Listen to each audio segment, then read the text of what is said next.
तत्र वर्षादीनां संख्यादि विधि प्रतिपत्त्यर्थमाह। अब वो जो वर्ष आदि हैं, वर्ष आदि का मतलब भरतवर्ष, हैमवत, हरि, विदेह, रम्यक, हिरण्यवत और ऐरावत, ये 7। और आदि शब्द से फिर वर्षधर यानी जो पहाड़ है, पर्वत, वे, इनकी संख्या आदि की जो विधि है, विधि यानी प्रक्रिया, उसकी जानकारी देने के लिए आह सूत्र कहते हैं। द्विर धातकी खंडे, द्विर यानी जो विधि वहाँ पीछे में बताई गई थी वो 2 बार हो जाएगी धातकी खंड में। द्विर का अर्थ होता है 2 बार, द्वि यानी 2, और एक सुच प्रत्यय होता है, इसमें बता ही रहे हैं शायद टीका में।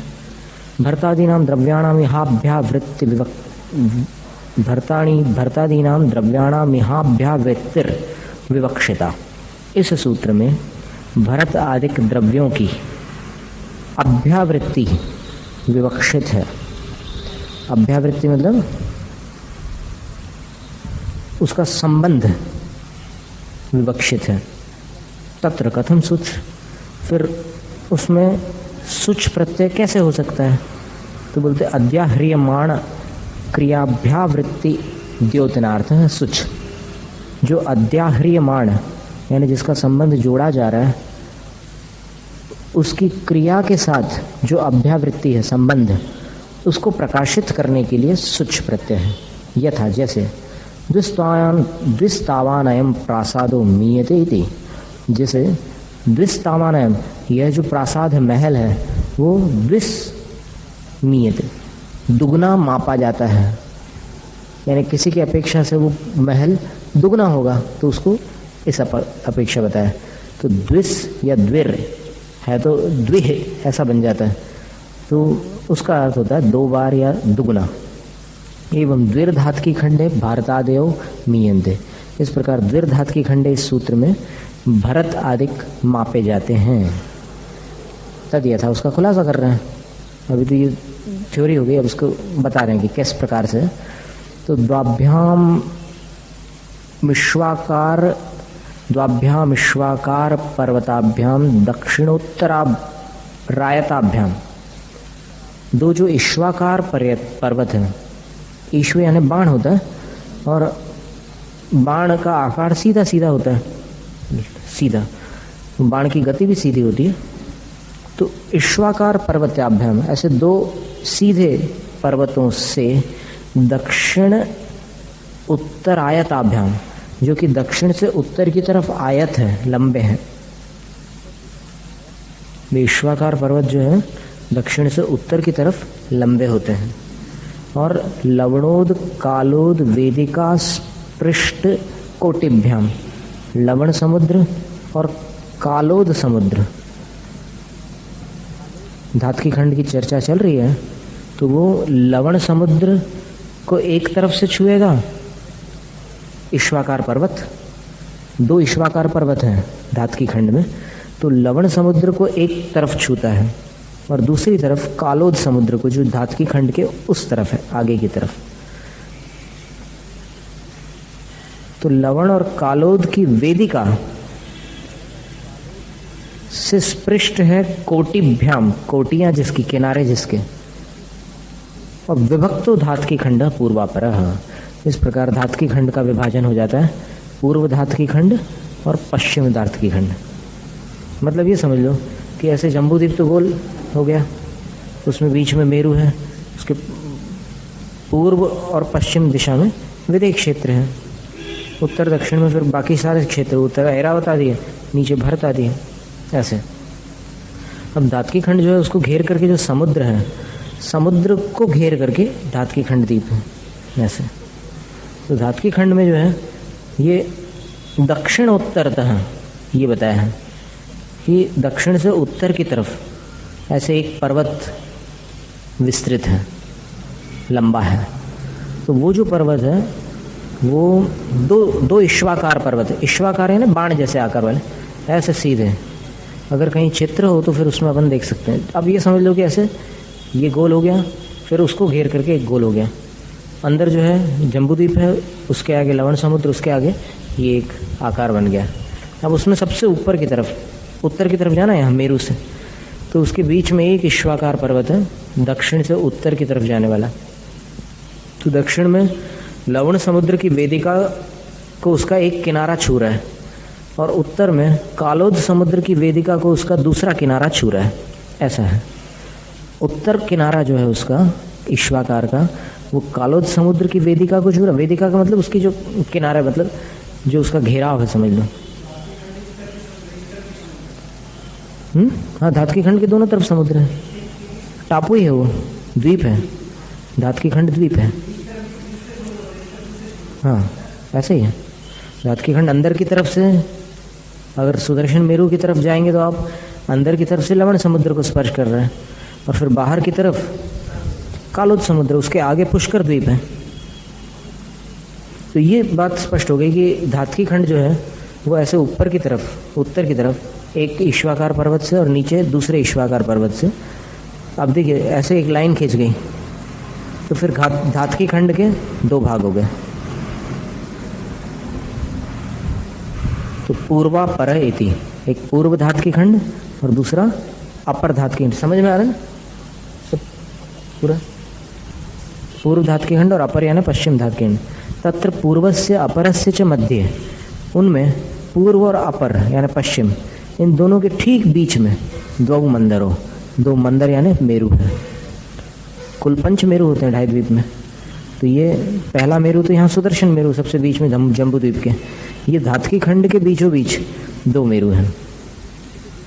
पूर्व धातकी खंड संबंधी 1 और पश्चिम धातकी खंड संबंधी 1।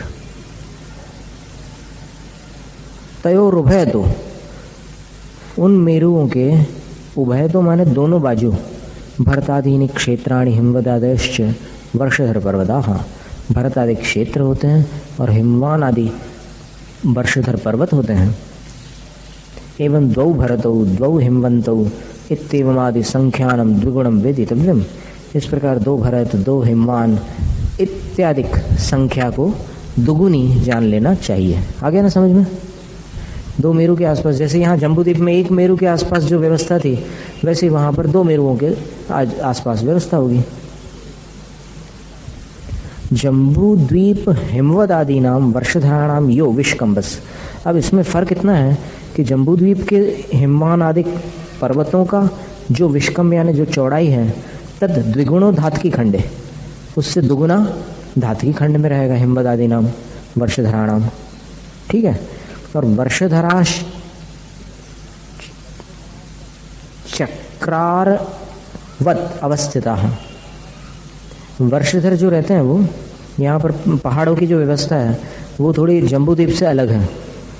यहाँ क्या होगा कि चक्र के आरे के समान अवस्थित रहेंगे।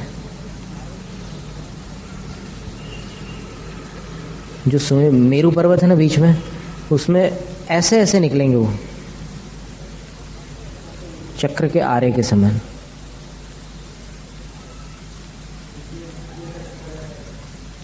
ये लेकिन मेरू पर्वत से आरे के समान है या बीच वाला जो सुमेरु है उससे आरे के समान निकालना है? और विवर संस्थानानि क्षेत्राणि, और वो आरों के बीच में जो खाली स्थान होते हैं उसके आकार वाले क्षेत्राणि क्षेत्र होते हैं।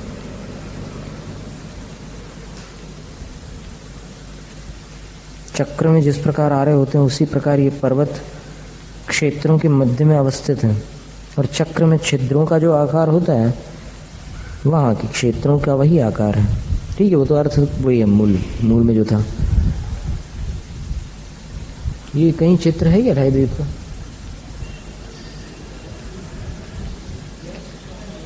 किसमें? जैन तत्व विद्या में। अच्छा, वो हमने भेज दिए जैन तत्व विद्या, हमने देखा नहीं। 2.5 द्वीप का कहीं नक्शा देखना, पता करना। हाँ, आप पता करना, नीचे बना है क्या?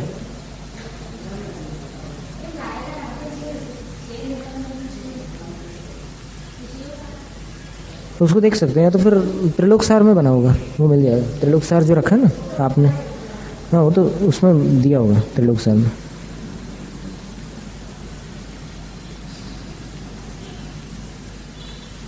फिर जम्बू द्वीपे यत्र जम्बू वृक्ष स्थित है, जम्बू द्वीप में जहाँ पर जम्बू वृक्ष स्थित है, तत्र धातकी खंडे धातकी वृक्ष सपरिवार है, वहीं पर धातकी खंड में वहीं पर धातकी वृक्ष सपरिवार स्थित है।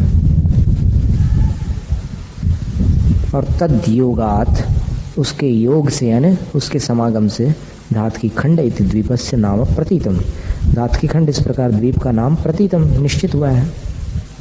तत्परिक्षेपी, उसको चारों तरफ घेरे हुए कालोद समुद्र, कालोद समुद्र है। टंकच्छिन्न तीर्थ है, उसके जो तीर्थ यानी किनारे जो हैं वो टंकच्छिन्न, टांकी से छेदे हुए हैं। और 8 योजन शत सहस्र वलय विष्कंभ, 8 लाख वलय विष्कंभ उसकी चौड़ाई है कालोद समुद्र की। तत्परिक्षेपी कालोद समुद्र, ठीक है। कालोद परिक्षेपी पुष्कर द्वीप, कालोद को घेरे हुए पुष्कर नाम का द्वीप है। 16 योजन शत सहस्र वलय विष्कंभ, जो 16 लाख योजन वलय विष्कंभ चौड़ा है। वलय विष्कंभ यानी चूड़ी की जो मोटाई होती है, ऐसी किसी ने चूड़ी पहनी, अब छोटी पतली वाली भी आती है और बड़ी बड़ी भी पहनते थे, तो उसकी जो ये मोटाई होती है उसको वलय विष्कंभ बोलते हैं। तो उसकी मोटाई उतनी है। तत्र द्वीपाम्भोधि, द्वीपाम्भो निधि, उन द्वीप और समुद्रों के विष्कंभ द्विगुण परिकृप्तिवत, उनकी दुगुनी परिकृप्ति माने जानकारी के समान, धातकी खंड वर्षादि द्विगुण वृद्धि प्रसंगे, तो धातकी खंड के जो क्षेत्र आदि हैं उनमें भी दुगुनी वृद्धि हो जाएगी। ऐसा प्रसंग आने पर विशेष और धातकी खंड के क्षेत्राधिक,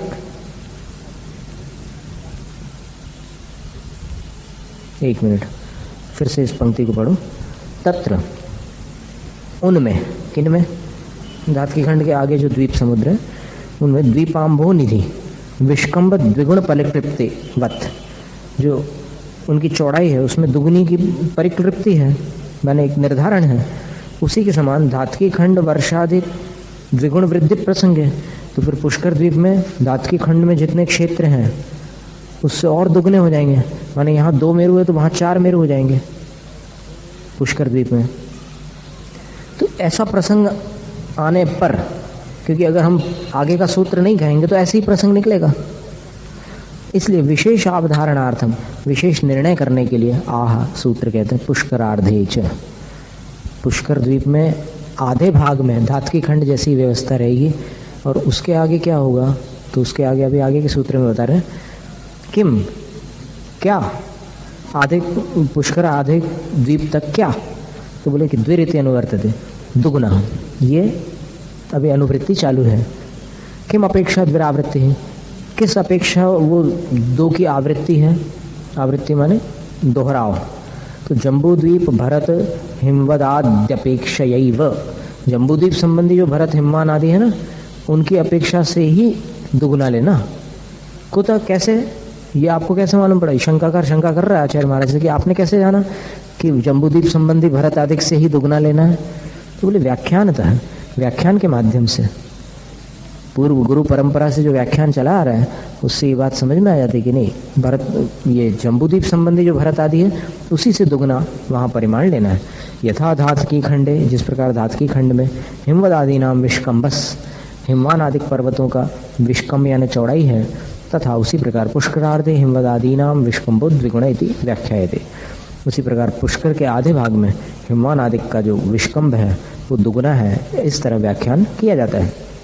नामानितान्येव, नाम उनके वही रहेंगे, ईश्वाकारो मंदरो च पूर्ववत, और ईश्वाकार और मंदर भी धातकी खंड के समान ही रहेंगे। यत्र जम्बू वृक्षस तत्र पुष्करम, जहाँ जम्बू वृक्ष था जम्बू द्वीप में, पुष्कर द्वीप में, वहाँ पर पुष्कर रहेगा।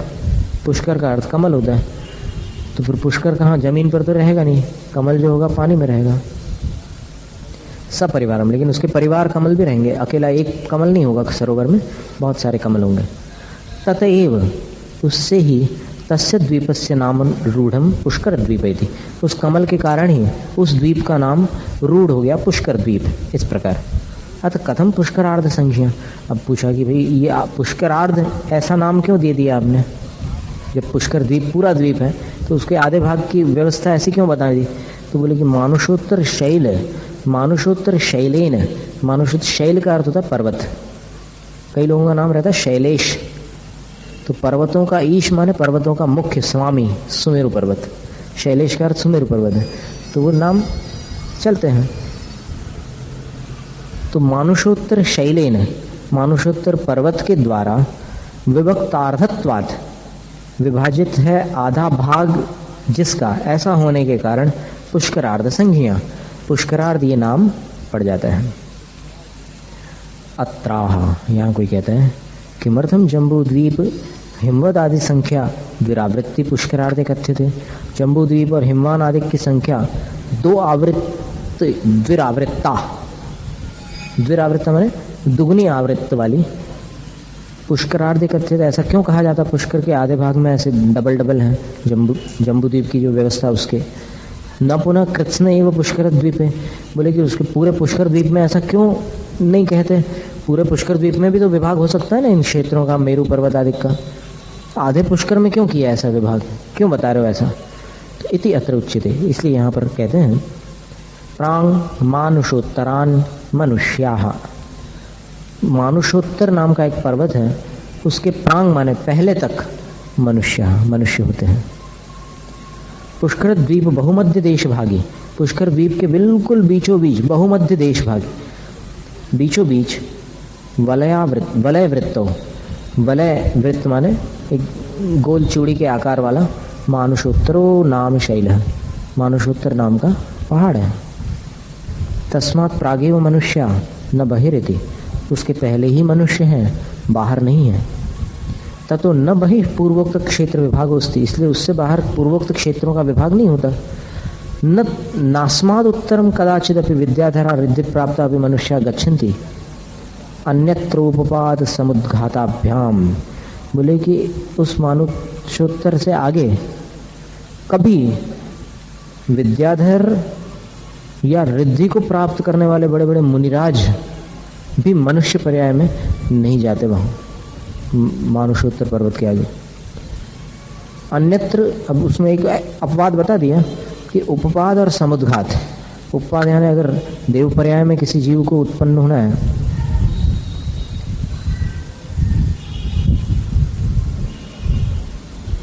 और समुद्घात करना है किसी को, तो समुद्घात की उपपाद समुद्घाताभ्याम द्विवचन दिया है। उपपाद का मतलब क्या लेंगे इस, हाँ ठीक है, बहुत सुंदर अर्थ है। मानुषोत्तर पर्वत के आगे से मान लो कोई व्यंतर मनुष्य पर्याय में आकर के यहाँ उत्पन्न होना चाह रहा है, तो फिर वहाँ उसकी आयु पूर्ण हुई है, तो मनुष्य आयु प्रारंभ हो गई और अभी वो बाहर है मानुषोत्तर पर्वत के, तो उस अपेक्षा से बन सकता है। जाएगा नहीं, आते समय, हाँ आते समय बने, अभी वहाँ है वो, मतलब जीव वहाँ से अंदर आएगा उस अपेक्षा से। उपपाद हो गया। फिर समुद्घात, अब समुद्घात की अपेक्षा से क्या, केवली भगवान पूरे लोक पूर्ण तक समुद्घात करते हैं, तो मानुषोत्तर पर्वत तो बहुत छोटा हो गया, तो बहुत पूरे लोक में भगवान तो व्याप्त रहते हैं उस एक समय के लिए, तो फिर वो बन सकता है। और इसी प्रकार समुद्घात, मरणांतिक समुद्घात भी हो सकता है। तो ऐसे समुद्घातों की अपेक्षा से और उपपाद की अपेक्षा से। अब उपपाद में क्या है कि अकेले देवों की बात नहीं है, कोई तिर्यंच, मान लो स्वयंभू रमण समुद्र से कोई मत्स्य या फिर स्वयंभू रमण द्वीप से कोई और प्राणी यहाँ मनुष्य पर्याय में आने वाला है, तो वहाँ जैसे ही उसका शरीर छूटा, मनुष्य आयु शुरू हो जाती है वहाँ पहले, वहाँ मरण हुआ और फिर ये दूसरी आयु चालू, तो फिर वहाँ से जब तक यहाँ पहुँचेगा तब तक वो बाहर का जितना क्षेत्र कवर करेगा, जितने क्षेत्र का स्पर्श करेगा, वो पूरा मनुष्य पर्याय के साथ ही होगा। हाँ, आने के बाद यहाँ शरीर धारण करेगा वो एक अलग बात, लेकिन मनुष्य आयु तो शुरू हो गई, वो मनुष्य ही माना जाएगा वो। तो उस अपेक्षा आकार प्रकार जो है वो गत्यानुपूर्वी के अनुसार पूर्व शरीर जैसा आकार रहता है उसका, लेकिन आयु मनुष्य आयु होती है, और उदय भी मनुष्य गति का होता है। तत्तो स्यान्वर्थ संज्ञा, इसलिए इस पर्वत की जो संज्ञा है वो अन्वर्थ यानी सार्थक है, मानुषोत्तर। एवं इस प्रकार जम्बूद्वीपादिष्वार्ध तृतीयेषु, जम्बूद्वीप आदि अर्ध तृतीय माने 3 में आधा कम कर लिया, द्वीपेशु इन 2.5 द्वीपों में, और द्वयोश्च समुद्रयोर और 2 समुद्रों में, मनुष्या वेदितव्याः, मनुष्य जान लेने चाहिए, माने मनुष्य इतने में ही रहते हैं। ते द्विविधा, मनुष्य के 2 भेद हैं। कौन से? आर्या म्लेच्छाश्च, आर्य और म्लेच्छ, ये मनुष्यों के 2 भेद हैं। गुणैर गुणवद्भिर्वा आर्यन्ते इति आर्याः, गुणों के साथ और गुणवानों के साथ जो आर्यन्ते पाए जाते हैं वे आर्य हैं। ते द्विविधाः, वो 2 प्रकार के हैं। रिद्धि प्राप्त आर्या, रिद्धियों को प्राप्त हो चुके जो आर्य हैं वे, और अनरिद्धि प्राप्त आर्या शेति, अथवा रिद्धियों को जो प्राप्त नहीं कर पाए ऐसे आर्य हैं। अनरिद्धि प्राप्त आर्या पंचविधाः, जिनको रिद्धियां प्राप्त नहीं है वो 5 प्रकार के हैं। मनुष्यों के भेद है ये, क्षेत्रार्या, जात्यार्या, कर्मार्या, चारित्रार्या, दर्शनार्या शेति। क्षेत्र संबंधी आर्य, आर्यखंड में पैदा हो जाए तो क्षेत्र आर्य, अथवा जिनकी जाति आर्य में मानी जाती है वो जात्यार्य हैं। फिर कर्मार्य, जिनके कार्य आर्य वाले कार्य हैं तो वो कर्मार्य कहलाते हैं। फिर चारित्रार्य, जिन्होंने चारित्र धारण किया है वो चारित्रार्य है। दर्शनार्य माने सम्यक दर्शन को जिन्होंने प्राप्त किया है वो दर्शनार्य है। क्या वर्गीकरण है, माने जैन शास्त्रों में जो वर्गीकरण है सुंदर वर्णन है, विभाजन जो करते हैं बहुत अच्छा क्लासिफिकेशन करते हैं। इंग्लिश में वर्गीकरण को क्लासिफिकेशन बोलते हैं। फिर रिद्धि प्राप्त आर्य सप्तविधा, रिद्धियों को प्राप्त करने वाले जो आर्य हैं वो 7 प्रकार के हैं। कौन से? तो बुद्धि, विक्रिया, तपो, बलौषध, रसाक्षीण भेदात, 7 प्रकार की रिद्धियों के नाम दे दिए। बुद्धि रिद्धि, विक्रिया रिद्धि, तप रिद्धि, बल रिद्धि, औषध रिद्धि, रस रिद्धि और अक्षीण रिद्धि। 7 हो गए क्या? सप्तऋषि की पूजा अलग है, वो अलग है, वो तो 7 संख्या थी उन ऋषियों की। वो यहाँ तो रिद्धियां 7 प्रकार की है वो बता रहे हैं। बुद्धि रिद्धि वैसे इनके विस्तार करो तो 64 हो जाएंगी रिद्धियां।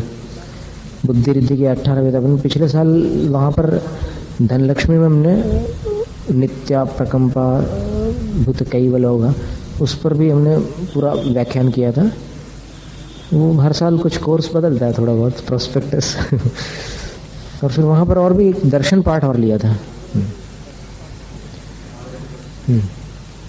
बुद्धि रिद्धि उसके 18 भेद होते हैं। विक्रिया रिद्धि उसके करीब 11 भेद होते हैं। फिर तप रिद्धि जो है, तप रिद्धि में उग्र तप, दीप्त तप, घोर तप, महातप और उग्र तवे, दीप्त तवे, तत्त तवे, घोर तवे, महातवे, 5 प्रकार के भेद हैं। फिर बल रिद्धि में 3 भेद, मन बल, वचन बल, काय बल। औषध रिद्धि में अनेक प्रकार के भेद हैं। जल औषध, मल औषध, विप्रुट औषध, ऐसे अलग अलग प्रकार की औषध रिद्धियां हैं। और एक सर्वौषध भी होती है कि उनके सारे के सारे औषध रूप परिणत हो जाते हैं परमाणु। वो फिर रस रिद्धि में क्या होता है कि आहार जो ग्रहण करते हैं वो उस रस रूप परिणत हो जाते हैं। उनके हाथ में जो भी डालो, मानो घृतस्रावी नाम की रिद्धि हो किसी साधु को तो वो घृत रूप परिणत हो जाएगा जो भी आहार आप देंगे। क्षीरस्रावी हो तो क्षीर रूप परिणत हो जाएंगे। घृतस्रावी को सर्पिस्रावी बोलते हैं। सर्पि, ये शब्द घी का पर्यायवाची संस्कृत भाषा में। सर्पि, सर्प लिख लो, उसमें छोटी की मात्रा और फिर विसर्ग। सर्पि स्रावी, घी का पर्यायवाची शब्द। फिर रस रिद्धि में और भी है, अमृत स्रावी, ऐसे कई नाम है उसके। नमो अमीय सवीणम, नमो सप्पि सवीणम, नमो खीर सवीणम, ऐसे वो सब रस रिद्धियों के भेद हैं।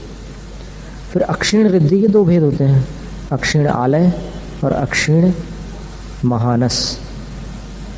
महानस का अर्थ रसोई है, जिनके घर आहार हो जाए वो रसोई खाली ना हो सूर्यास्त तक। और अक्षिण महालय माने स्थान में कभी भी कमी ना पड़े, जहाँ भी वो विराजमान हो, छोटे सी जगह पर भी जितने लोगों को आना आ जाओ, कोई कमी नहीं पड़ेगी जगह की। इसीलिए तो समूह शरण में असंख्यात जीव बैठते हैं। समूह शरण में आदिनाथ भगवान का 12 योजन का समूह शरण था। अब सभा भूमि में 12 कक्ष थे। महावीर भगवान का 1 योजन का था, उसमें भी 12 कक्ष थे। लेकिन वो असंख्यात देव कैसे बैठे होंगे? मनुष्य तिरंज संख्यात रहते हैं, लेकिन देव तो असंख्यात है, कैसे बैठेंगे? बस वो रिद्धि के प्रभाव से, वरना बैठना तो संभव नहीं है वैसे। अब यहाँ अभी पंचम काल में तो धक्का मुक्की हो जाए लेकिन वहाँ ये होता नहीं है, रिद्धि का परिणाम। म्लेच्छा द्विविधा, म्लेच्छ 2 प्रकार के, अंतर्द्वीपजाः कर्म भूमिजाश्चेति। अंतर्द्वीपज यानी अंतर्द्वीप माने समुद्रों में जो एक कुछ टापू बने हुए हैं, वहाँ पर रहने वाले, वहाँ जन्म लेने वाले। और कर्म भूमि जाश्चेति, और कर्म भूमि में जन्म लेने वाले भी म्लेच्छ होते हैं। तत्तांतर्द्वीपा लवणोदधेरभ्यंतरे, उनमें जो अंतर्द्वीप है वो लवणोदधि के भीतर पार्श्व भाग में अष्टासु दिक्ष्वष्टौ, 8 दिशाओं में 8 है। तदंतरेषु चाष्टौ, अंतर दिशाओं में 8 है। अंतरेषु यानी उनके बीच में। हिमवत शिखरिणोरुभयोश्च, हिमवत और शिखरिण इन दोनों पर्वतों के उभयोश्च छपा है क्या?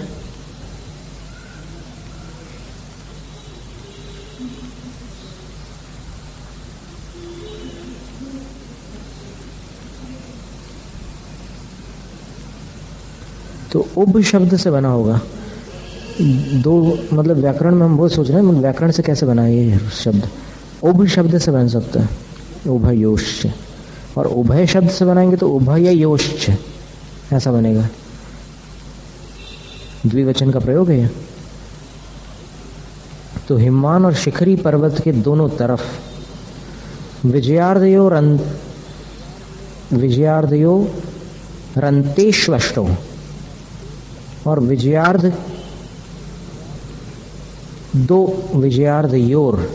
दो विजयार्धों के अंतेषु यानी किनारों पर।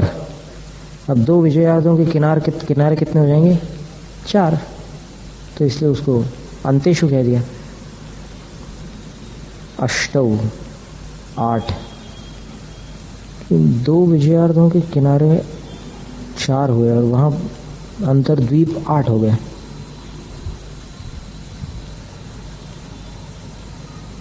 तत्र दिक्षु द्वीपा, उनमें फिर दिशाओं में जो द्वीप हैं, वेदिकाया स्थिर्यक, वो वेदिका समुद्र के किनारे जो द्वीप की वेदिका होती है वहाँ तिर्यक, तिरछी तरफ देखेंगे आप तो 5 योजन शतानि प्रविश्य भवन्ति, 500 योजन प्रवेश करने के बाद पानी के अंदर वो द्वीप मिलते हैं दिशाओं वाले।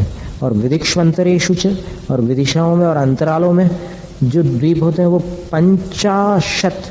5 योजन शतेषु गतेषु भवन्ति, 550 योजन आगे मिलते हैं। और शैलांतेषु द्वीपाः 6 योजन शतेषु गतेषु भवन्ति, और पहाड़ों के किनारों पर जो द्वीप है वो द्वीप 600 योजन आगे पानी में जाने के बाद मिलते हैं। दिक्षु द्वीपा, दिशाओं में जो द्वीप है वो 100 योजन विस्तारा, 100 योजन चौड़े हैं। विदिक्ष्वंतरेषु च द्वीपास् तदर्थ विश्वकंबाः, विदिशाओं में और अंतरालों में जो द्वीप है वो उनसे आधे चौड़े हैं, यानी 50 योजन चौड़े हैं। शैलांतेषु, और पर्वतों के अंत भागों में जो द्वीप है वो 25 योजन विस्तार, 25 योजन चौड़े हैं। तत्र पूर्वस्याम दिश्यैको रुकाः, उनमें जो पूर्व दिशा वाले जो द्वीप हैं, अंतर्द्वीप, वहाँ पर एको रुका, 1 पैर वाले मनुष्य हैं। अपरस्याम दिशि लांगूलिनः, पश्चिम दिशा में जो द्वीप है वहाँ पर रहने वाले मनुष्य पूंछ वाले हैं, लांगूलिनः। उत्तरस्याम दिश्य भाषकाः, उत्तर दिशा वाले जो हैं वो गूंगे हैं। दक्षिणस्याम, कुपात्रों को दान देने का फल है। कुपात्र दान देने से ऐसी भोग भूमि मिलती है, और सुपात्र को दान देने से वैसी मिलती है जहां पर सब ठीक ठाक है। ये कुभोग भूमि कहलाती है। उत्तरस्याम दिशि अभाषका, उत्तर दिशा में अभाषक माने जो बोल नहीं सकते, गूंगे हैं। फिर दक्षिणस्याम दिशि विषाणिना, दक्षिण दिशा में विषाण यानी सींग वाले हैं।